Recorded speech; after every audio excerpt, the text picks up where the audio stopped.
A graça e a paz para você que me assiste aí pelo Facebook. No mês de junho desse ano, eu gravei uma série de ministrações ao vivo, sempre às 11 horas da manhã, pelo Facebook, e muitas pessoas foram tocadas, abençoadas. Eu quero pedir que você que está me assistindo agora pelo Face, já depois de 4 meses que eu não gravo, pedir que você fique comigo pelos próximos 20 minutos. Eu vou falar com você algumas verdades do Reino de Deus para edificar a sua vida, porque eu creio que a pregação ela nos incomoda, nos confronta, nos provoca a uma nova atitude em relação à palavra. Espero que seja bênção para a sua vida. Quero te pedir também que marque os seus amigos, compartilhe essa palavra na sua linha do tempo, jogue para outras pessoas também, porque mais pessoas podem ter acesso e ouvirem.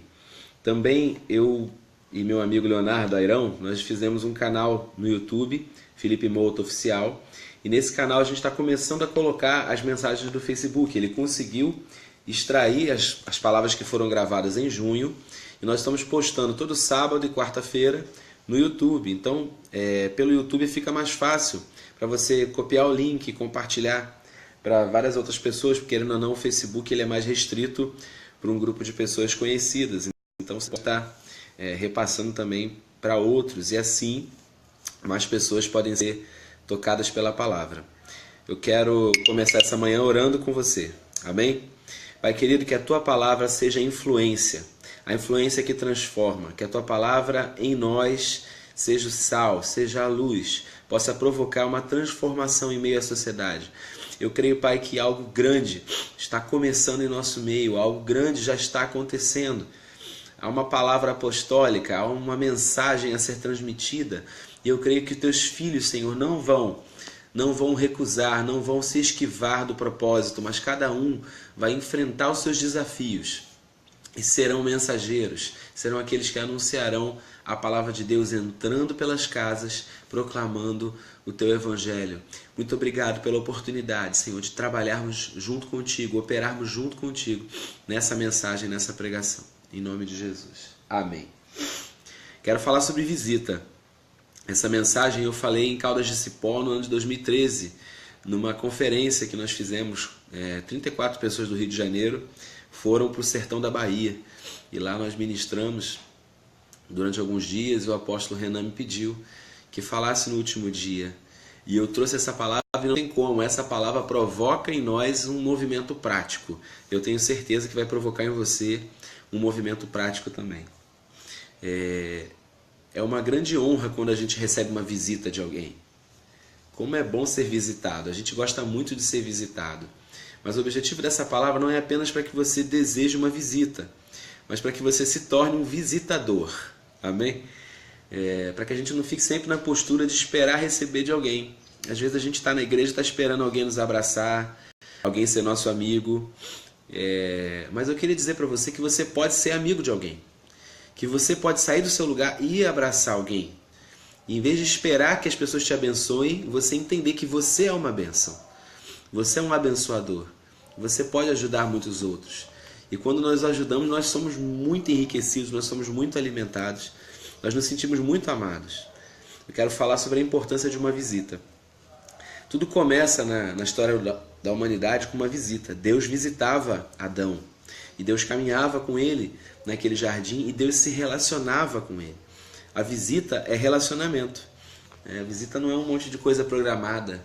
Quando eu vou visitar alguém, e eu sei que tem gente que está no meu coração ainda, que eu ainda devo uma visita e preciso visitar, mas quando Deus visitava Adão era para se relacionar com ele, né? Quando a gente faz uma visita não é só para a gente cumprir algo que está programado, que tem início, meio e fim, que tem um script preparado. É para ter comunhão, é para ter relacionamento. E Deus tinha esse relacionamento com Adão. Na visita, uma mensagem é transmitida. Há uma graça no nosso interior que é transmitida para a vida da pessoa. É mais do que uma amizade comum. É uma amizade centrada em Cristo, onde Cristo é o centro, onde vida é passada. E quando você vai com esse entendimento, de fato Deus faz coisas extraordinárias. Existiram homens que fizeram visitas também na Bíblia e marcaram a vida de pessoas. Natã visitou Davi, que era rei, e o repreendeu pelo seu pecado. E Davi se quebrantou entrou e pôde ser restaurado por causa de uma visita que o repreendeu. Samuel, anos antes, foi uma visita que o estabeleceu como rei. Ele era um pastor de ovelhas e numa visita a unção foi derramada e ele foi levantado como rei. Também o pecado quer fazer visita. Deus disse para Caim, olha, o pecado está à sua porta. Se você der lugar a ele, o pecado quer te fazer uma visita. Cabe a você recusar receber a visita do pecado. Também Jesus disse para aquela igreja em Apocalipse, a igreja de Laodiceia, ele diz, eu estou à porta. Eu queria muito entrar e ter a comunhão com a igreja, mas vocês fecharam a porta para mim. Cabe a nós decidirmos fechar a porta para determinadas influências e abrir a porta para a influência do Rei dos Reis, do Senhor dos Senhores. Fecha a porta também para qualquer influência de pecado, para qualquer insinuação de pecado. E abre a porta para Cristo ter comunhão contigo, ter relacionamento contigo. Tudo uma decisão de o que a gente acolhe e quem a gente acolhe. Qual mensagem a gente acolhe na nossa casa. A quem a gente quer ouvir, o que a gente quer ouvir, como nós vamos ouvir. Ananias também é um homem que só aparece uma vez na Bíblia. Quando Deus aparece o Senhor Jesus aparece para Saulo quando ele ainda perseguia a igreja. Lá no livro de Atos, aquele homem assolava a igreja. Atos capítulo 8, versículo 3, diz que Saulo assolava a igreja entrando pelas casas. O interessante é que essa igreja não estava aquartelada dentro do templo, sabe? Eles estavam onde? Eles estavam nas casas. A igreja que estava nas casas era perseguida dentro das casas. Como é que Saulo perseguia a igreja? Entrando nas casas. Era nas casas que a igreja estava. Era nas casas onde Saulo encontrava os cristãos. E quando ele entra naquelas casas e naquele caminho, querendo prender ainda mais cristãos, o Senhor Jesus aparece para ele e fala, Saulo, por que você me persegue? Porque Cristo estava nas casas, através da igreja que estava nas casas. Saulo fica cego com aquela visão, e a visita de Ananias é uma visita importante, porque na visita ele traz o poder do Espírito Santo, porque na visita ele traz uma nova visão. Às vezes nós precisamos que alguém nos visite e ore por nós, para que a nossa visão seja aberta, porque até conhecemos um pouco sobre Deus, como Saulo certamente conhecia. Ele era um religioso. E você precisa de uma visão, às vezes, receber uma visão mais ampla, receber uma visão diferente. Peça para orarem por você. Eu quero receber uma nova visão, eu quero que escamas caiam dos meus olhos e eu possa enxergar a luz do Evangelho. E Ananias faz uma coisa muito importante.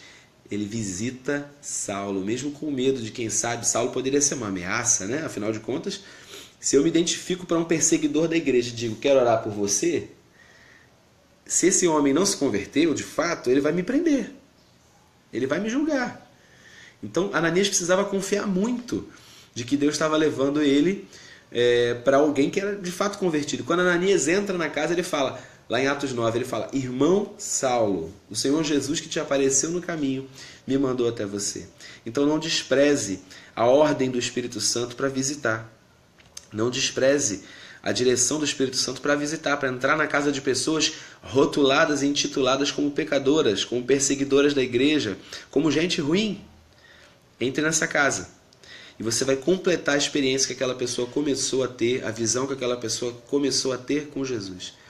Eu me lembro quando eu comecei a fazer visita, eu era um crente muito inexperiente nisso, eu era muito inseguro.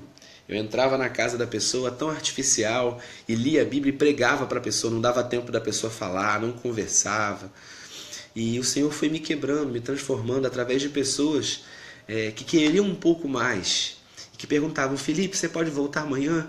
Você pode vir outra vez? As pessoas davam muito valor ao tempo, porque o tempo está muito corrido, gente. Nossas vidas estão muito apressadas. E as pessoas dão muito valor quando você vai na casa delas. Prepara um bolo, prepara um suco, elas querem te ter por mais um pouquinho. E eu comecei a visitar e eu comecei a aprender. Eu era, como eu imagino que muitos são, né? Já era professor, já ensinava. Às vezes a gente é muito confortável no nosso púlpito. A gente sabe pregar, a gente sabe ensinar, mas a gente não sabe sentar no sofá e falar com alguém sobre Deus. E eu fui aprendendo isso na prática. Eu quero te desafiar a fazer isso. Ao terminar esse vídeo, eu vou te dizer os passos para isso. Eu sei que naturalmente você vai ouvir e pensar, de repente isso não é para mim, não é meu chamado. Mas Jesus nos chamou prioritariamente para isso, ir por todo mundo e fazer discípulos. Se Saulo assolava a igreja entrando pelas casas, nós podemos assolar o inferno entrando pelas casas. Entrando numa casa e tirando de lá todos aqueles que estão oprimidos pelo diabo, todos aqueles que estão presos. Nós precisamos aprender a nos relacionar nos ambientes mais simples. Eu me lembro que uma das primeiras pessoas que eu visitei, a mãe se converteu e quando ela chegou na igreja, ela me viu dando aula. Ela falou, poxa, esse menino é o professor? É esse garoto que está todo dia lá com meu filho jogando videogame? E ela não disse isso como crítica. Ela achou estranho, porque às vezes construímos uma imagem de que pastores, professores, pregadores não são pessoas que podem sentar no nosso sofá e ver um jogo com a gente. E primeiro aquela senhora, aquela mulher tinha me conhecido como amigo dos filhos dela. Depois que ela chegou na igreja, eu já frequentava a casa dela.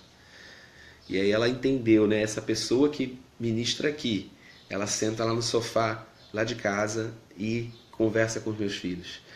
Nós precisamos entender que nós carregamos uma mensagem poderosa e não ficarmos esperando que as pessoas venham até a igreja. Um dos grandes erros da igreja é pensar que as pessoas têm que vir à igreja.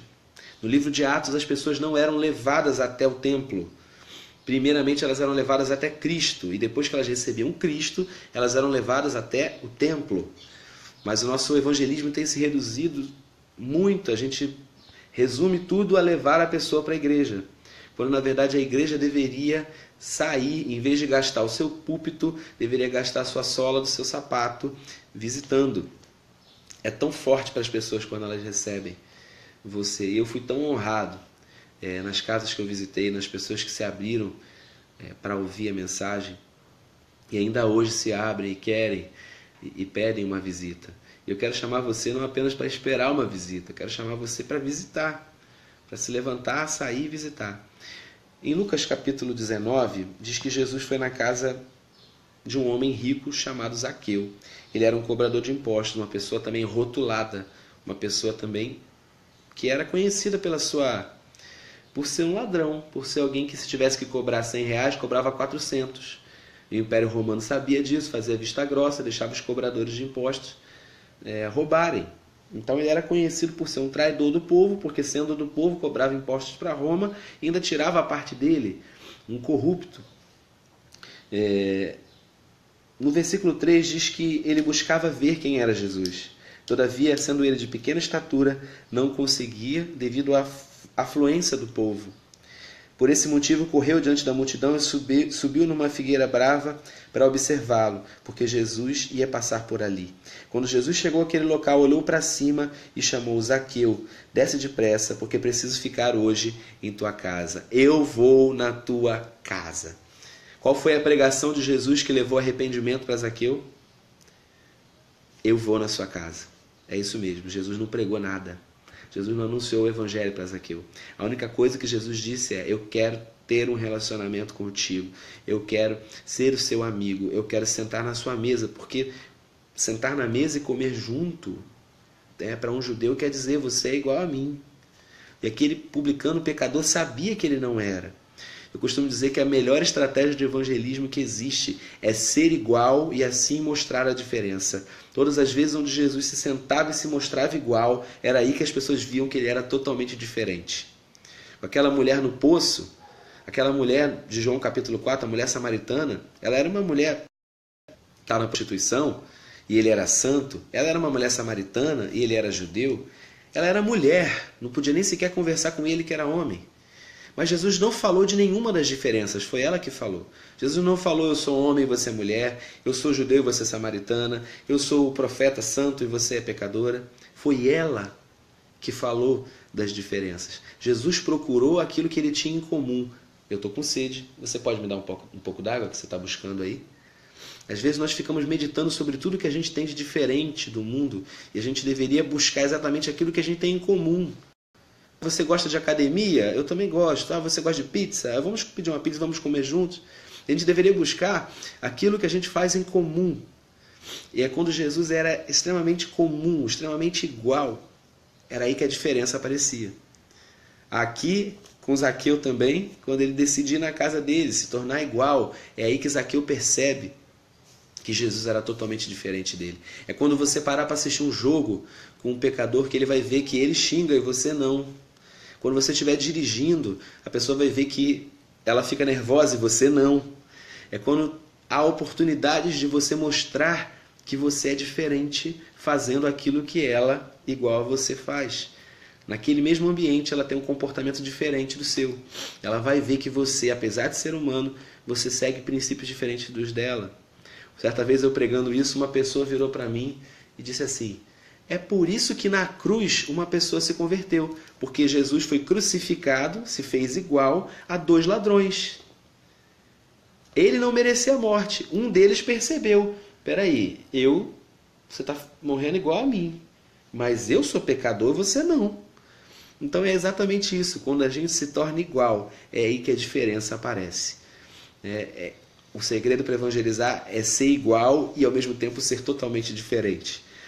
Nós às vezes erramos porque nós queremos nos separar do mundo, como se a gente fosse extraterrestre. Ou a igreja se mistura demais com o mundo e não sabe mais o que é igreja e o que é mundo, ou a igreja se mantém tão reservada numa falsa santidade que não se iguala com as pessoas. É um grande desafio para nós buscar aquele ponto em comum, aquele lugar onde a gente pode se aproximar e ali trazer a mensagem do Evangelho. A pregação de Jesus para Zaqueu foi somente: hoje eu vou na sua casa. Talvez você diga, você como eu tenho um temperamento introvertido também. Talvez você diga: eu não vou saber visitar uma pessoa, o que eu falo? Eu era extremamente sem jeito, ainda sou um pouco sem jeito. Mas sabe o que eu descobri? Deus me usa com o meu temperamento, do jeito que eu sou. Tem gente que gosta de pessoa mais extrovertida, que chega: e aí, meu amigo, tudo bem? Tem gente que é assim, né? Que gosta de gente assim, extrovertida, que cativa logo multidões. Mas tem gente que é mais fechada e que de repente vai rejeitar essa pessoa extrovertida demais, mas vai gostar de mim, do meu jeito, quieto, né? E de repente vai ganhar o coração dessa pessoa. De repente é o que essa pessoa precisa. Então Deus pode te usar do seu jeitinho. Às vezes você não é de falar nada, mas você pode entrar numa casa e ser extremamente amoroso, misericordioso, fazer uma oração pela pessoa. Isso vai fazer muita diferença na vida dela. No mesmo momento, versículo 6, desceu Zaqueu apressado e recebeu Jesus com enorme alegria. Zaqueu recebeu com alegria, mas o povo não. Todos em meio à multidão, diz todos, na minha Bíblia diz todos, presenciaram isso e passaram a murmurar: esse homem entrou na casa daquele pecador e vai hospedar-se lá. Para todo mundo, Zaqueu era um pecador. Para Jesus, era um homem que estava subindo numa árvore tentando vê-lo. Eu creio que às vezes o mundo está subindo em árvores. As pessoas estão desesperadas querendo chamar a nossa atenção como igreja. E a minha oração sempre é: Senhor, me deixa ver quem são as pessoas que estão se esforçando para chamar a atenção da igreja, dizendo para a gente: por favor, fale o evangelho para nós, por favor, pregue a palavra. Eu creio que ainda hoje há Zaqueus, pessoas rotuladas, mas que estão subindo em árvores e a gente não está vendo.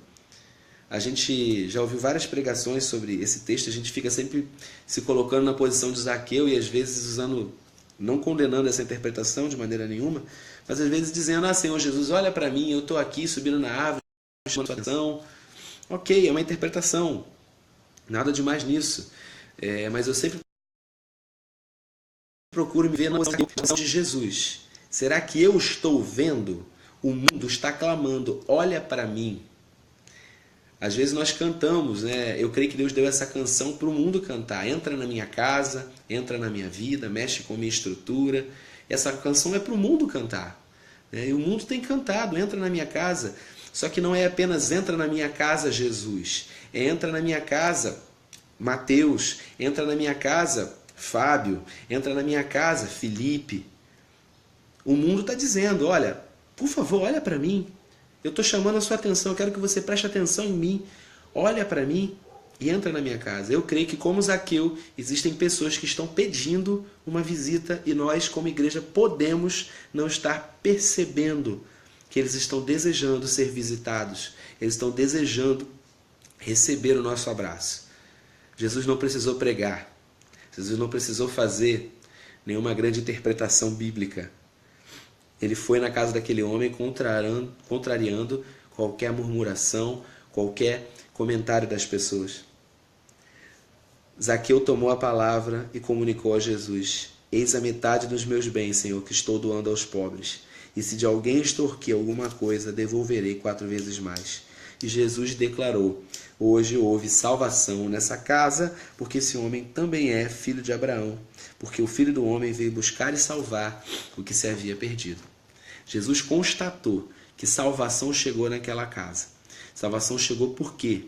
Porque Jesus discerniu que tinha alguém se esforçando, subir em uma árvore para chamar a atenção. Nós precisamos entender e perceber quem são as pessoas que estão clamando por atenção da igreja, que estão pedindo: por favor, me visite, entre na minha casa. E agora eu quero passar a uma segunda parte conclusiva dessa mensagem. Diante das coisas que ouvimos, tive uma pequena interrupção, acho que eu estou de volta agora. Diante das coisas que ouvimos, nós precisamos ter uma atitude. No ano de 2009, eu estava muito inquieto com essas mensagens que Deus estava me dando, a respeito de visitar as pessoas, de se relacionar com as pessoas. E minha esposa começou a trabalhar nos Correios. E ela recebeu um caderno com vários endereços de um bairro, de uma comunidade chamada Vila do Céu. E em 2009 nós conseguimos treinar a igreja, enviar a igreja, e durante um ano, ou mais de um ano, 2 anos até, nós fomos para a Vila do Céu, depois Nova Cidade, depois Nova Conquista e alguns outros bairros. Foram mais de 700 famílias visitadas naquele tempo. Nós aprendemos, eu passei a madrugada lendo e pesquisando, nós aprendemos um projeto chamado Eu Vou na Sua Casa, do Projeto Vida, da Igreja Projeto Vida de Pinheiral, onde aquela igreja naquela cidade visitou a cidade inteira. Todas as casas foram visitadas. E no ano de 2009 nós procuramos fazer algo parecido aqui em Vila do Céu, pertinho da gente, e foi uma benção, né? A igreja conseguiu, teve um dia que nós levamos 90 irmãos. É uma igreja inteira na rua. Você tem noção do que seja isso? Uma igreja inteira, 90 pessoas na rua. Pois bem, hoje eu creio que nós temos muito mais do que 90 pessoas, irmãos. E até no Largo do Correia tivemos essa ação. Finalmente, em 2013, também em Caldas de Cipó, nós fomos para lá, para o sertão da Bahia, e fizemos o projeto que aqui tomou o nome de Estive em Sua Casa. Jesus pode entrar pelas casas quando a igreja entra pelas casas. Eu quero te chamar então para praticar esse princípio. Eu sei que você tem muita gente para visitar. Diante daquilo que você ouviu, você pode ser bênção, você pode ser um mensageiro que leva a salvação a pessoas do jeito que você é. Do jeito que você é inspirado por Deus para ser bênção. No domingo agora, 10 horas da manhã, nós vamos separar 6 semanas onde não haverá aula normal nas escolas. A escola bíblica, a escola Semente de Vida, as escolas de discípulos, as 2 turmas, elas vão ter aula prática, porque tudo se resume na pregação do Evangelho. Nós vamos ter a aula de fé na prática, a aula de finanças na prática, orando pela restauração da comunidade Vila do Céu, no bairro de Vila do Céu. Nós vamos nos encontrar na igreja 10 horas da manhã. Nós vamos receber uma palavra ativadora, nós vamos ser comissionados e enviados. A partir desse domingo, o projeto Estive em Sua Casa está de volta. Então procure o evangelista Cláudio, a evangelista Camila, e nós vamos junto com os nossos professores das escolas internas, nós vamos juntos para as ruas de Vila do Céu, e nós vamos fazer o evangelho conhecido naquele lugar. Quero que a gente possa levar o dobro de pessoas que a gente levou em 2009, uma igreja ainda mais forte, mais atuante. O que nós vamos fazer? Nós vamos entrar na casa, perguntar se as pessoas querem oração. A experiência que nós tivemos em 2009 quase todas as casas se abriram, ouviram, receberam. E nas outras semanas, durante as 6 semanas, nós voltaremos nos mesmos endereços e muitas pessoas serão salvas, simplesmente pelo ato da gente ir na casa. Não precisa pregar muito, não precisa citar a Bíblia inteira. Basta dizer, hoje eu vou na sua casa. E essas pessoas vão ser alcançadas. Eu conto com a sua vida, em nome de Jesus. Espalhe essa mensagem, seja também um praticante. Domingo, 10 horas da manhã, estive em sua casa. Essa é uma proclamação para esse tempo. Deus te abençoe, em nome de Jesus.